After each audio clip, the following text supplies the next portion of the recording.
Então, estamos iniciando o curso de instrumentação e diagramação elétrica. Essa é a última disciplina do nosso módulo 1 do curso técnico de eletrônica. Nós vamos tratar de basicamente 3 blocos de conteúdo. O primeiro bloco nós vamos entender a teoria da realização de medidas elétricas. Nós vamos entender os componentes que compõem um multímetro, começando com o galvanômetro, como ele é utilizado para montar amperímetros, como ele é utilizado para montar voltímetros e como ele é combinado com uma estrutura chamada ponte de Wheatstone, que é utilizada para realizar a medida de resistências elétricas. Então, esse é o conteúdo da nossa primeira semana e ele terá uma avaliação que, de certa forma, terá alguns cálculos. Ainda será uma avaliação teórica com cálculos. Na segunda, nós vamos ver instrumentos de laboratório mais avançados, como o multímetro, o osciloscópio, o multímetro digital, nesse caso, o osciloscópio e o gerador de sinais, que na primeira bloco nós vamos ver esses componentes. Eles formam um multímetro analógico.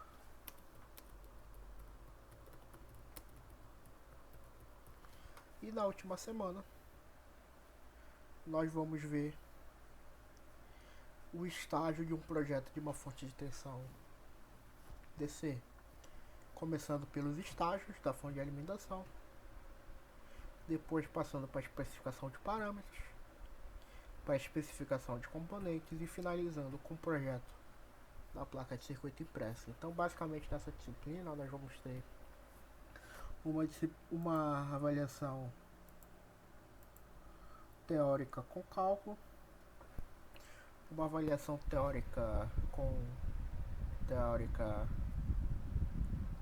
com questões objetivas e, por fim, uma avaliação de projeto, um modelo de certa forma semelhante ao da primeira disciplina, da disciplina de técnicas de soldagem. E quando for seguro, quando chegar a nossa vez no rodízio de aulas do retorno das aulas de laboratório, nós estamos na fila do rodízio, porque não podemos colocar todas as turmas nos laboratórios de uma vez só, e como todas as turmas de todos os cursos, tanto do curso técnico quanto da graduação, estão utilizando a estrutura de laboratório ao mesmo tempo, essa reposição de aulas ela ainda vai demorar mais algum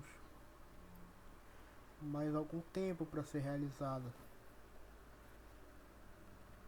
Então, nesse caso, nós vamos começar a fazer as reposições práticas das aulas que ficaram faltando nos módulos durante a pandemia. Então, essas são as observações que eu tinha para falar. Então, começando o conteúdo.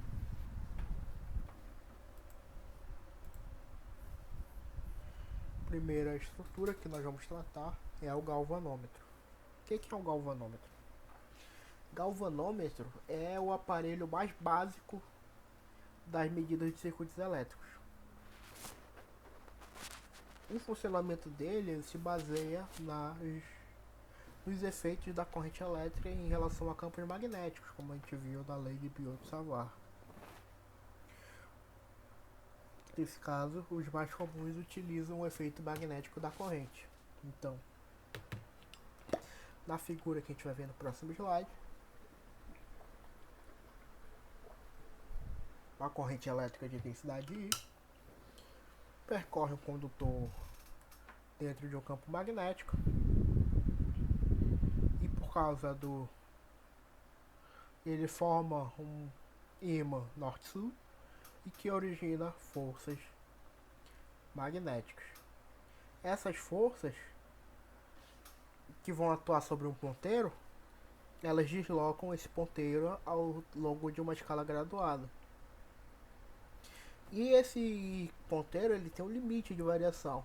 E esse limite é o valor máximo da intensidade de corrente elétrica que aquele galvanômetro consegue medir. E isso é chamado de corrente de fundo de escala.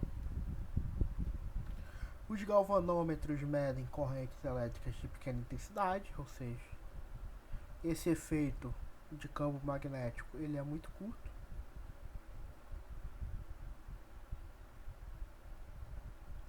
E como vimos na primeira figura, aí à esquerda, a corrente de fundo de escala ela vale 50 mA.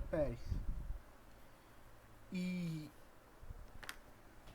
os aparelhos capazes de medir intensidades de corrente maiores que da escala de miliamperes, eles são chamados amperímetros.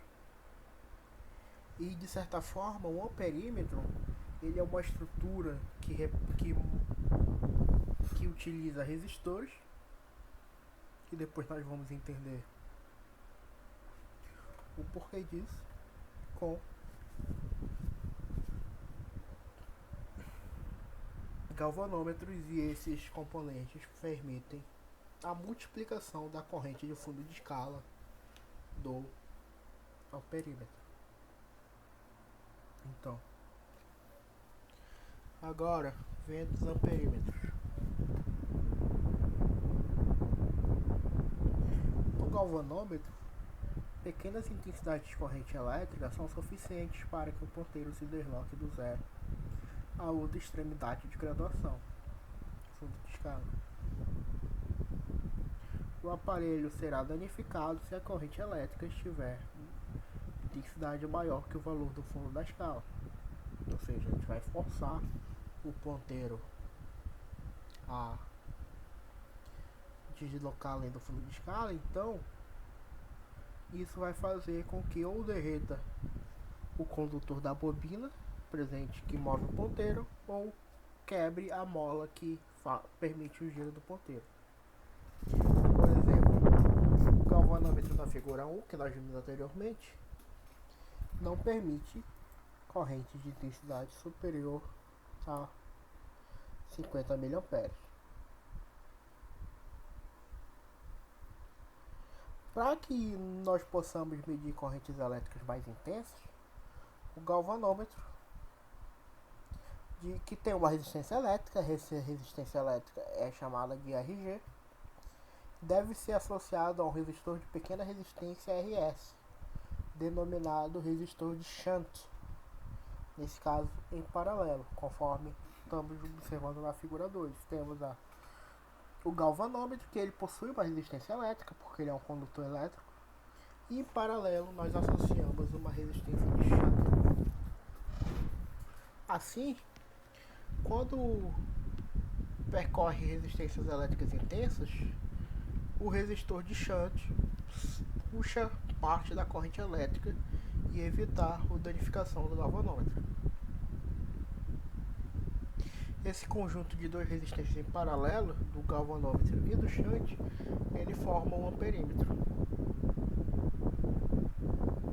E o amperímetro ele possui uma resistência elétrica, que é a resistência do amperímetro, RG vezes RS, dividido por RG mais RS. E a diferença de potencial entre os terminais dele é a resistência do amperímetro vezes a corrente que passa por ele, ou seja, os terminais VA menos VB igual a RA vezes I.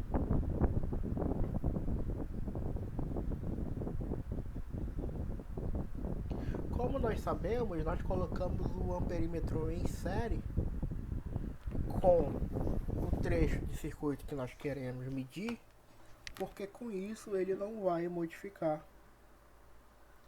o valor da corrente.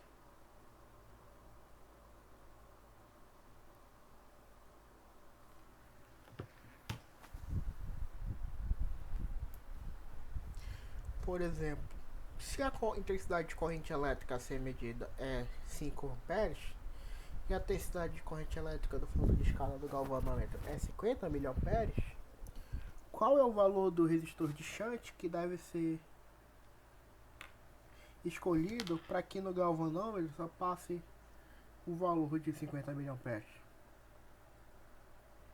Pelo shunt, a corrente do shunt, que é o IS, é o I menos Izinho, que é a corrente total menos a corrente que passa pelo galvanômetro, ou IG. 5 amperes dividido por 50 miliamperes, o que dá 4,95 amperes. Se nós dividirmos o Izão, que é 5, pelo Izinho, que é a corrente do galvanômetro, nós temos o fator de multiplicação da resistência de shunt, que é o Izão dividido por Izinho, que é igual a N. Na prática, se a gente dividir 5 por 0,05, é 100. Esse 100 é o fator de multiplicação do shunt.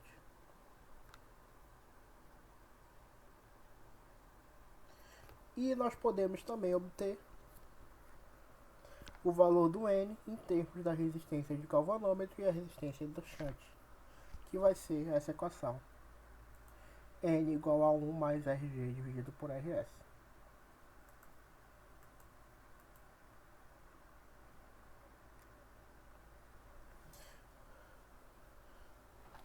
Por exemplo, considerando o fator de multiplicação igual a 100, então a relação entre a corrente de galvanômetro e a resistência de galvanômetro e a resistência de shunt é 99. Então isso significa que a resistência elétrica do shunt é 1 sobre 99 avos da resistência elétrica do galvanômetro. Então, o mesmo perímetro ele pode ter vários shunts para que ele possa servir para várias escalas de intensidade de corrente elétrica. Isso é o usual. Um perímetro ele permite medir várias escalas e a gente ajusta o shunt de acordo com a escala necessária. Como vocês podem ver na figura 3, um esquema de um perímetro com várias escalas de medida, ou seja, ele possui vários shunts.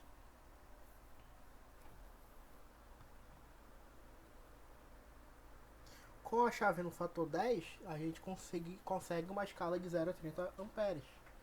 Com uma escala no fator 100, a gente consegue uma medida entre 0 e 300 amperes. Ou seja, a gente consegue aumentar a escala de medida do amperímetro utilizando resistores. Então, é com isso.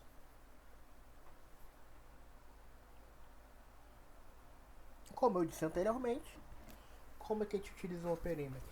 A gente coloca em série no ramo que pretende medir a corrente elétrica, figura que a gente vai ver na próxima figura.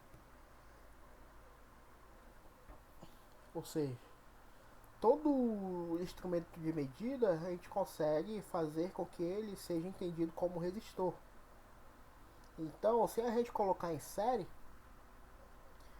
o valor que a corrente elétrica vai passar por aquele ramo que nós estamos medindo a corrente não será modificado pela introdução do amperímetro.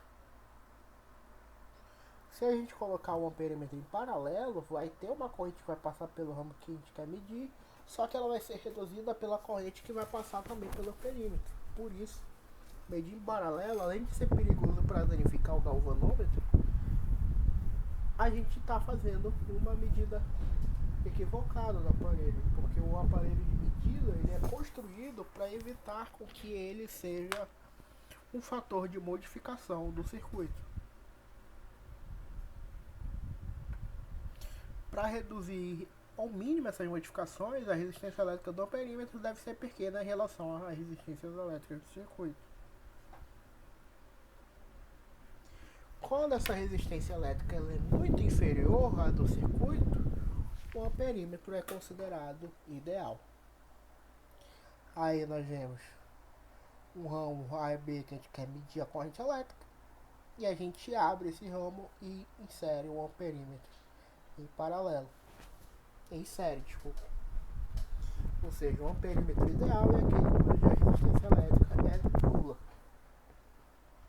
Em resumo, um amperímetro é, portanto, um aparelho constituído por um galvanômetro, ao qual se associa em paralelo um resistor de resistência elétrica baixa RS, denominado shunt. Um amperímetro é colocado em série como um elemento de circuito cuja intensidade de corrente elétrica se quer medir. Então, é por isso que é tudo isso que a gente viu hoje. Então, na aula de amanhã nós vamos ver o voltímetro. Na aula de quinta-feira, na outra aula nós vamos ver exercícios utilizando o galvanômetro. Aí finalizando a semana com ponte de Whitson e exercício.